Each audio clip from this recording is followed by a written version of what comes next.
কষ্ট করে এখানে এসেছেন দেশের বিভিন্ন জায়গা থেকে এবং আমাদের সম্মানিত করেছেন।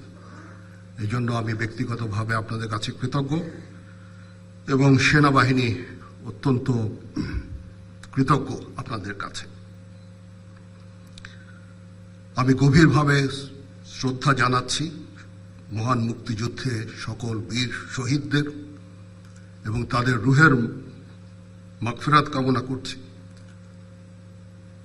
তাছাড়াও বাংলাদেশ সেনাবাহিনীর বহু সেনা সদস্য দেশে এবং বিদেশে আত্মত্যাগ করেছেন, তাদেরকেও আমি স্মরণ করছি এবং তাদের রুহের মাগফিরাত কামনা করছি।